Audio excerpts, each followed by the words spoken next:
here today with fifth grader Charlie Roegge. And Charlie is from the small town of Aaronsville, Illinois, in Cass County in west central Illinois, just along the Illinois River. Again, in west central Illinois. So go to Springfield and Jacksonville and head west, and you'll end up pretty close to Charlie and his family farm in Aaronsville, Illinois. Charlie, we've got about 33 classrooms joining us, it looks like. Why don't you tell us a little bit about yourself and what's going on over in Aaronsville?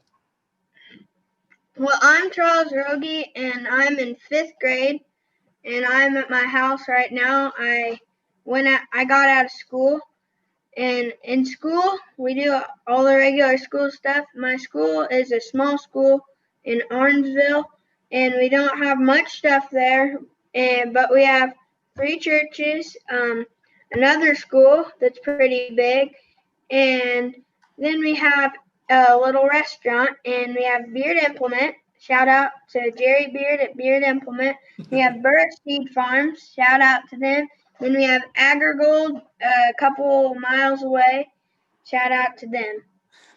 So Charlie has been busy during this school closure pandemic time. His mom has made him practice his public speaking skills by filming YouTube videos. So about every week, Charlie films something on the farm, and Charlie's joined with his mother Jill. Jill's there in the corner of the picture there. So they are from Aaronsville, Illinois. And folks, when we say Charlie is from a small school in Aaronsville, Illinois, it's a small school. It's a small parochial school. Charlie, why don't you tell us how many kids are in your class?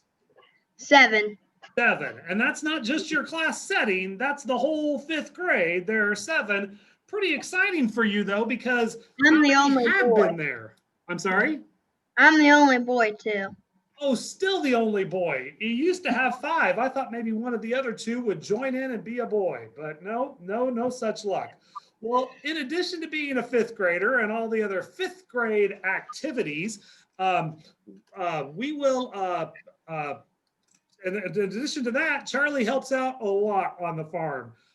Folks, as we do start taking questions, I'm going to ask that you tell me where you're from, and especially if you have questions for Charlie, we'll answer those. But if you tell us where you're from and what grade level you're working with, we'll make sure that we get those out there for Charlie. Our first question came in and said, what's your YouTube channel? Well, I'm going to post his YouTube channel along with this video on our blog site at beyondthebarndoor.wordpress.com. And Chris, you'll get an email from Chris, our education manager, afterwards, who will share all that information with you. So, but to begin with, as people have started coming in, we're going to start off with a quick video that Charlie filmed for us. And this was a new venture for Charlie because typically his mom fills him and Charlie's just the talent and he talks about what's going on the farm. But Charlie has taken over the role of producer and videographer. So Charlie's going to walk you through corn harvest. So with that, if y'all just sit back and relax, I'm going to share my screen here and we're going to start with Charlie's video of corn harvest. So folks, if you would just direct your attention to the screen, we'll get that started. Here we go. Hey guys, we're back with another video. I'm Charles Roegge, and today we're harvesting. I'm in the combine right now. My combine is a Case IH 7230, and it is shelling corn with our 8-row head. This is what the corn looks like when we're shelling it. That's the head right there. We're shelling all the way down to the other end. That's the corn in the back. We got the monitors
grain car hauls it from the combine, which shells it to the semi, which hauls it to the bins or the market.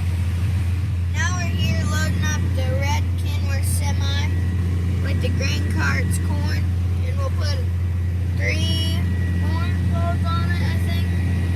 And it's pretty long there. That's how much corn comes out. We made one little pile there.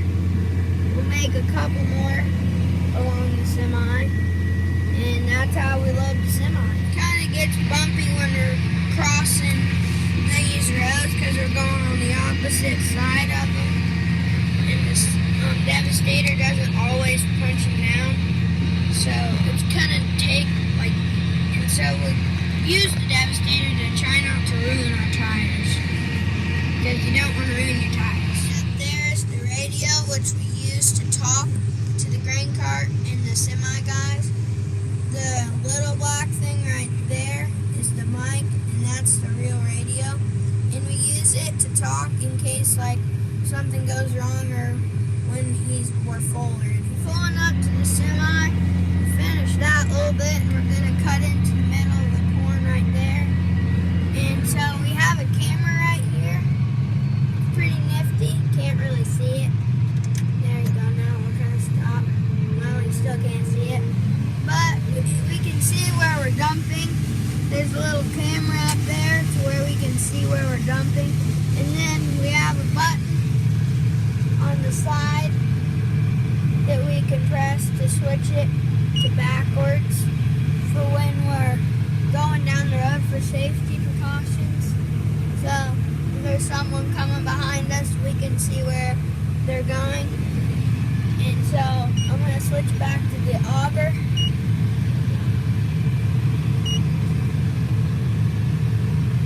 Now let's switch back to the auger, and that shows when we got a pile and how much we can fit onto the semi. I'm here in the semi with my dad, and this is our white semi hooked up to our black hopper bottom. We're going to take the red semi because it's full, and we finished filling the red semi, and we finished unloading the white semi. We're in the white semi is an international, and then the red semi is a Kenworth with a sleeper, so if you had to, you could sleep in it because it has a bed. Take it over and dump it into that bin over there. We have the trucks and a car over there. Hopefully you can see from all the bouncing, but I'll show you no matter what over there. But we got an auger going over there, and then our little tractor running the auger 13.5, I think they'll go. into the big bin we just put up outside. So you can see down here that it's sconce and stalks, and so it's easy to drive on. I'm going to hop in the red semi. We got a lock finished, so I'm hopping in this semi. If you can see, we got a bed back here, and the Kenworth has got big monitors and a steering wheel. So we're gonna take it over and dump it. Right here, guys, is the big bin. It's 7 rings. So far we have 11 bushels in it.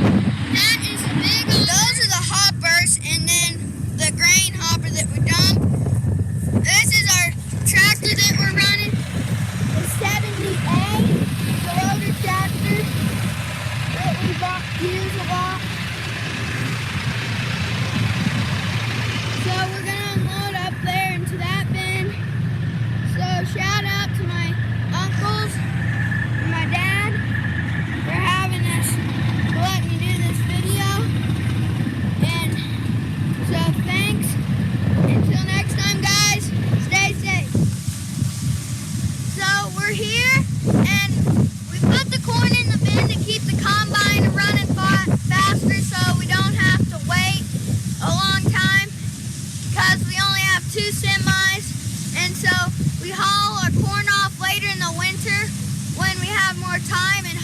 the prices will be up then.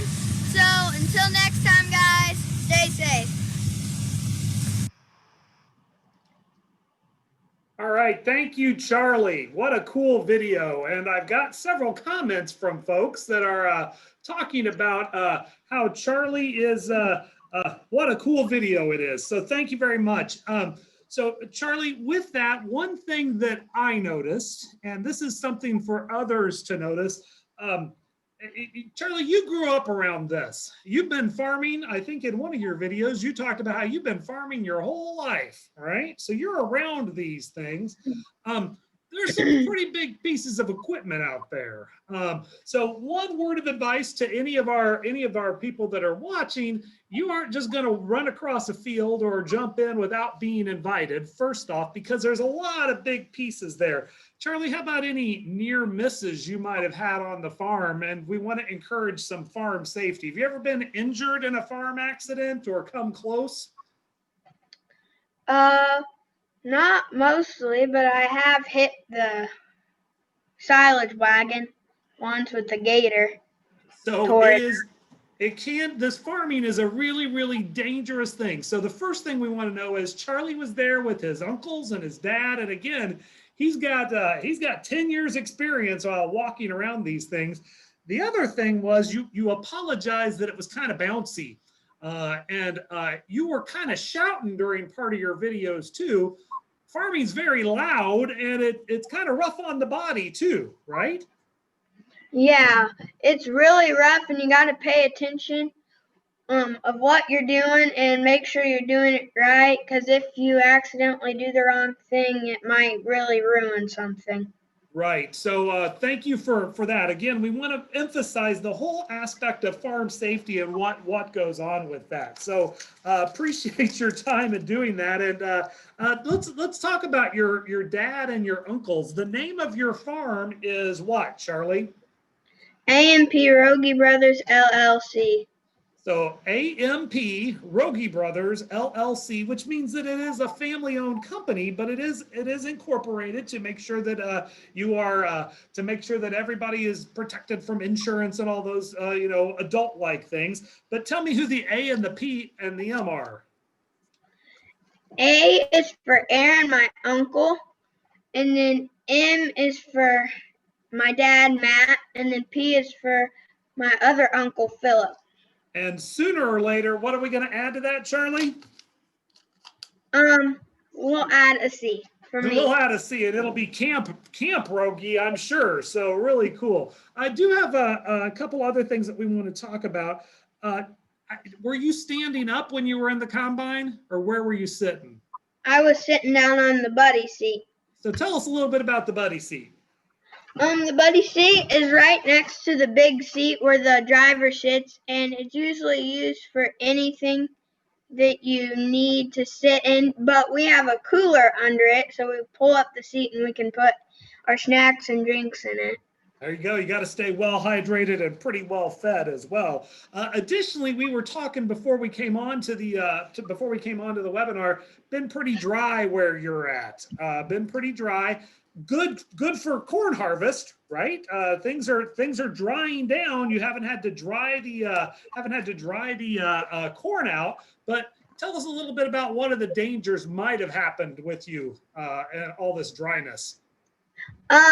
So we almost had a combine fire. We had a bearing go out and a compressor, and when that compressor went out, the bearing could have sparked and lit up the whole field and combine. But there was someone kind of close to us who burnt their whole field in the combine.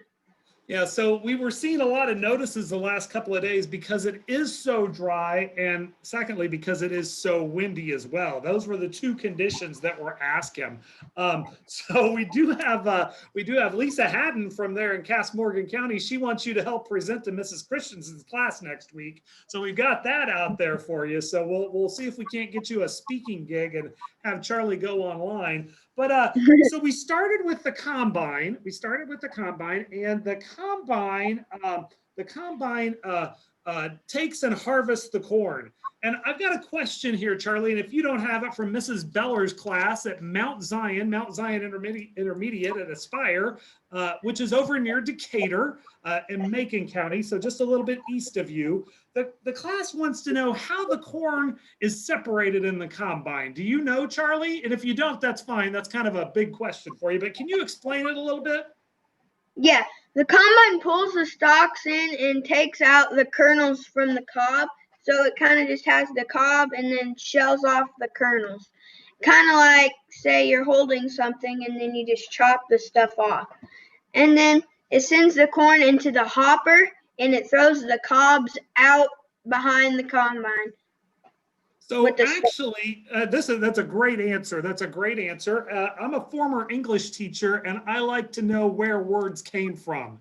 And there used to be 3 separate machines: a thresher, a reaper, which would gather it, then a thresher, which would separate it, and then a winnower. Winnow, which means it would separate the dust, and we call that the chaff. You probably see the chaff and the stalks that come out from the grain. So the combine combined all 3 of those things, the reaper, the thresher, and the winnower, all into one piece of equipment there. So that's pretty cool. Now it starts in the combine and you harvest it, then you dump it into the grain cart. And Mrs. Martin, Maggie Martin, wants to know how many grain carts. You said it takes 3 combines to fill a grain cart.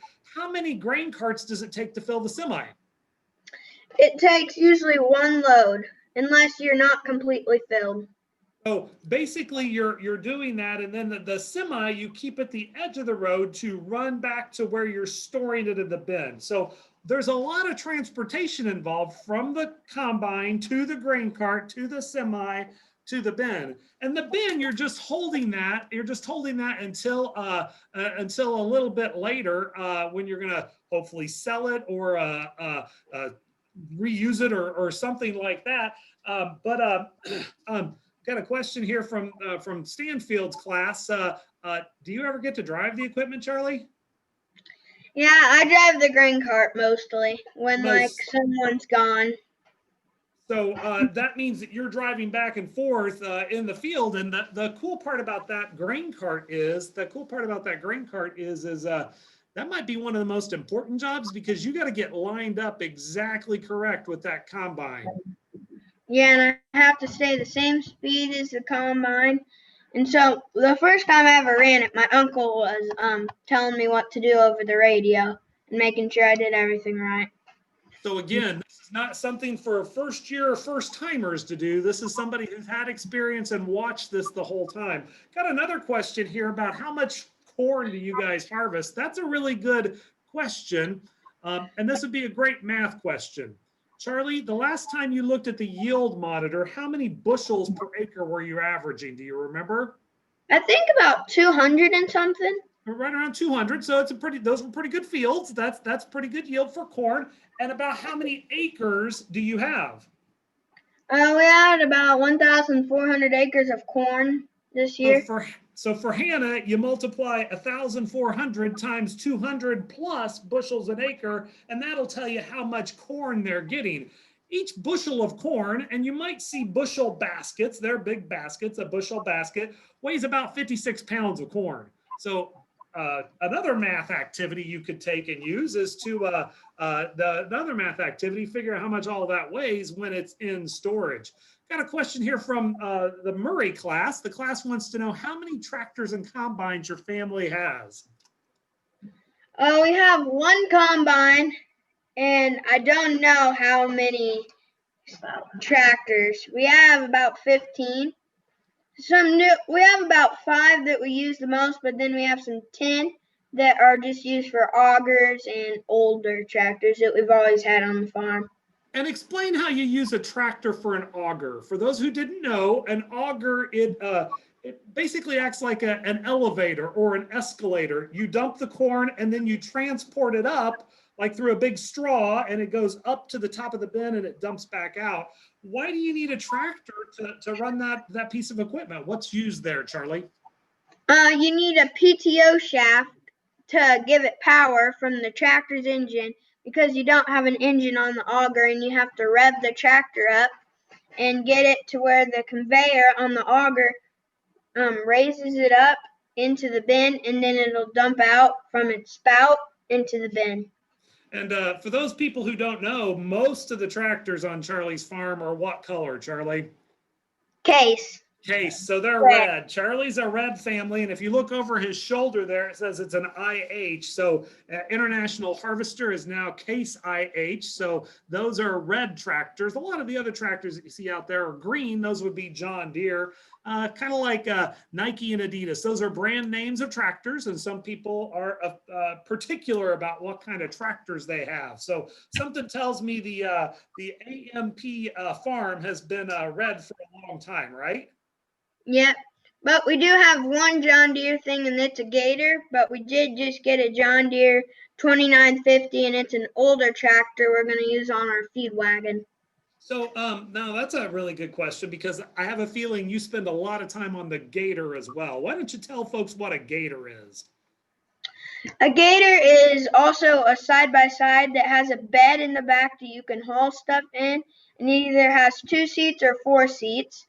And it has a gear shift, the shift up and reverse and forward, has a cab that sometimes has doors and sometimes doesn't, and a steering wheel, and it has 4 wheels. It's not like a motorcycle or any of those things.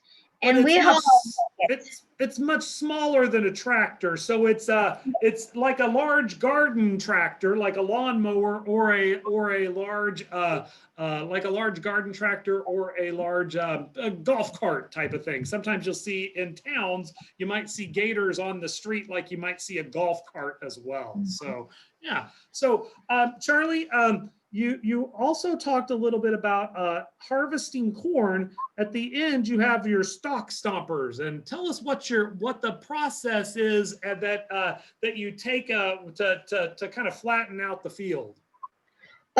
We have a devastator on the bottom of the corn head that like stomps it into the ground so it doesn't ruin the tires and make sure it stays down there.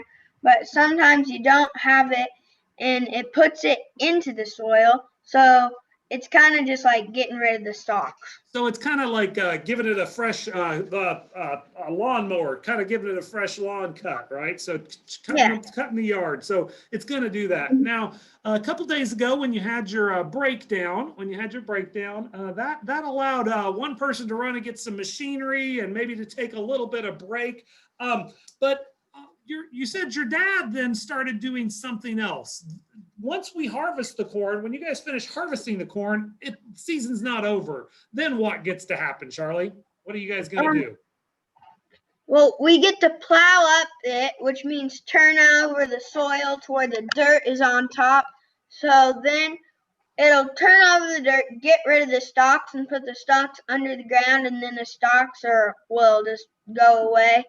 And you plow it because it'll be easier to cultivate, which means leveling the ground a little bit. And so then you can plant, and it won't be so bumpy planting. Yeah, for next year. So the stalks don't just go away, but you guys worry really about soil health. You want to make sure you have good, healthy soil, because that good, healthy soil helps bring on another crop, that's what you're going to make your money off of, good, healthy crop. And with that, there are it's like burying something in your backyard. If you have good, healthy soil, the insects and the microbes and that kind of stuff will break it down. So the stalk on the top that we put into the soil can be broken down, and those nutrients help replenish the soil. Now, the cornfields that you're in now, will you probably plant corn in those next year, or will you plant something different? In some of them, we will plant corn, and some of them we will plant beans. But in all of our bean fields, we will plant corn, because it's easier to plant corn on corn on corn and corn, and then beans, because you shouldn't really plant beans on beans like year after year, because the corn needs better soil than the beans usually. So that's why you anhydrous to put nutrients for the corn. So beans actually produce something that corn needs, nitrogen. So if you plant beans one year, you might plant corn the next year because it's already added a natural fertilizer to help things grow. Got a question from Mrs. Baker's class at Centennial School in Streeter. That class wants to know, how about animals you might have on your farm, Charlie? We have about 40 cows, and then we have a couple dogs, and my cousin shows pigs. And your cattle, they're beef cattle, right? Yes, we have beef cattle, and I have a little bottle calf out in my pasture because its mother didn't take it and wouldn't let it drink from her. So now I fill her a bottle every morning and every night, and we try to get her to eat sweet flakes, which are like oats, molasses, corn, and pellets, which are a little corn crushed up that we want her to eat to get her to start eating the regular pellets and hay. So that bottle calf, that happens on the farm. Sometimes it happens with dogs and cats too. Sometimes that animal is just not ready to be a mother. So you're actually nursing that animal back to health. What kind of cattle do you have, Charlie? There are specific breeds of cattle for beef. What kind of cattle do you have? I have a Hereford and we have Black Angus. Black Angus and Herefords. Those are two huge beef breeds here in Illinois and across the United States. Mrs. Zumwalt's class at Altamont Lutheran down in Altamont, which is down in Effingham County, so southeastern Illinois. Really good question here. Charlie, you're pretty involved in the farm. What's your favorite season on the farm and why? I like planting because we get to stay out late and I get to help seed tender, which brings the seed to the planters. Me and my dad do the tendering, and then my uncles plant. So that would be a spring thing. That's kind of funny. I would have thought you'd be a fall guy. It seemed like you were really into looked like you were really into the grain cart and doing that kind of stuff. But in order to get there, you have to start with the spring. Hey, Jill, Charlie's mom, he's done a great job. Didn't mean to ignore you, but is there anything he needed to add that he didn't about things and life on the farm there in Earnsville? No, it's a great way of life, and I think he'll be a farmer when he grows up. I'm pretty sure Charlie can do whatever he wants to do. And with that, folks, it is right now 1:30. There is fall coming, and there's harvest all around you. So if you are looking for a farm, there's probably a farm near you. Talk to someone in your local area. See if you can maybe get a ride. Things are a little different this year, but don't just go running into the field. But if you see someone, stop and wave. I'm sure that farmer, if they've got a minute, would love to talk to you with that. So with that, Charlie, again, thank you so much. Folks, look for the email from Chris coming up here in a couple. We'll get this video rendered and put on our blog site, and we'll make sure that Charlie's YouTube channel is up so you can follow him. And with that, Charlie, you always end your segments. A certain way. Why don't you tell us how you end it and why you end it, and that's how we'll end our segment. So go ahead, Charlie. I say stay safe at the end of my videos. At first, it was kind of just being a teaser to my uncle, who, my mom's brother, who is a safety officer. But now I just do it normally to tell everybody, just be safe. So with that, Charlie, thank you so much for joining us. And Charlie, you got the last word. What do you want to tell everyone? Stay safe.